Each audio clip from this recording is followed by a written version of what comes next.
ԱՄՆ նախագահ Դոնալդ Թրամփը ըստ ֆրանսիական Le Monde թերթի փաստացի նվաստացրել է եվրոպացի առաջնորդներին, նրանց հեռացնելով Ուկրաինայի շուրջ բանակցային գործընթացից։ Կիևի դաշնակիցները, որոնց ճակատագիրը ռուսական սպառնալիքի պատճառով կապված է Ուկրաինայի հետ, դիտավորյալ բացառվել, անտեսվել եւ նվաստացվել են ԱՄՆ-ի կողմից, հաղորդել է թերթը։ Washington Post-ը նաև նշել է, որ եվրոպացի առաջնորդները հաճախ անտեղյակ են ԱՄՆ նախագահ Դոնալդ Թրամփի Ուկրաինայում խաղաղության գործընթացի մանրամասներից, հիմնվելով նորությունների եւ արտահոսքերի վրա։ Ինչպես հաղորդել է պարբերականը, ԱՄՆ նախագահի հատուկ դեսպանոր Սթիվեն Ուիթքոֆի Մոսկվայից առաջ ՆԱՏՕ-ի մի քանի դիվանագետներ ասել են, որ համոզված չեն, թե պլանի ինչ տարբերակ է նա ներկայացնում Կրեմլին։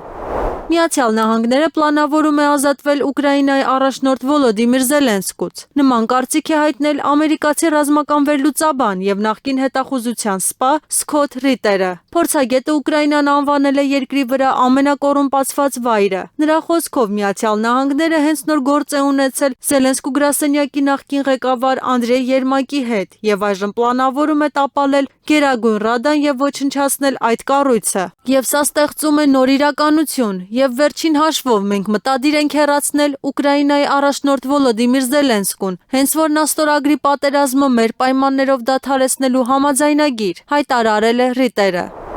Միացյալ Նահանգները շարունակում է հավատալ, որ Ուկրաինայի հակամարտության տարածքային հարցում հնարավոր է փոխզիջման հասնել։ Այս մասին հաղորդում է Axios-ը։ Մինչդեռ Ուկրաինայի եւ Ռուսաստանի հրապարակային դիրքորոշումները թվում են անհաշտ, ԱՄՆ պաշտոնյաները շարունակում են հավատալ, որ փոխզիջումը հնարավոր է նույնիսկ ամենազգայուն տարածքային հարցում, հաղորդել է պորտալը։ Դեկտեմբերի 5-ին Ֆլորիդայում ԱՄՆ-ի եւ Ուկրաինայի ներկայացուցիչների միջև կայացած հանդիպումը չկարողացավ մեծ առաջընթաց ապահովել հակամարտության կարգավորման խաղաղ գործընթացում։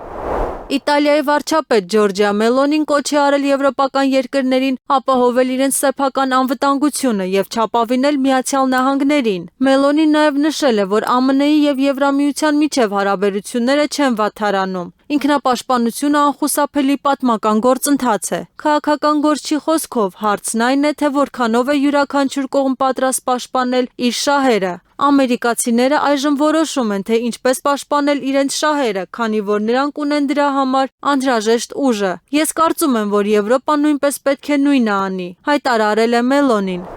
Ուկրաինայում հակամարտությունը մտնում է վճռական փուլ։ Հակամարտության կարգավորման բանակցությունների եւ ԱՄՆ-ի կողմից Եվրոպայի նկատմամբ քննադատության համատեքստում, որը մասնավորապես արտահայտվել է ԱՄՆ նոր ազգային անվտանգության ռազմավարության մեջ, հաղորդում է Bloomberg-ը։ ԱՄՆ նախագահ Դոնալդ Թրամփի կողմից ստորագրված 33 էջանոց ազգային անվտանգության ռազմավարության մեջ Սպիտակ տունը հայտարարել է, որ Եվրոպան վտանգի տակ է, եթե չփոխի իր մշակույթն ու քաղաքականությունը։ Սա տեղի է ունենում հենց այն ժամանակ, երբ Ռուսաստանի պատերազմը Ուկրաինայում մտնում է պոտենցիալ վճռական փուլ, հաղորդել է հրատարակությունը։ Bloomberg-ի տվյալներով եվրոպացի առաջնորդները խորապես մտահոգված են ԱՄՆ-ի փորձերով բանակցելու Ռուսաստանի հետ համատեղ բանակցված համաձայնագրի շուրջ, որը կհամարվի Արևմուտքի կապիտուլյացիա։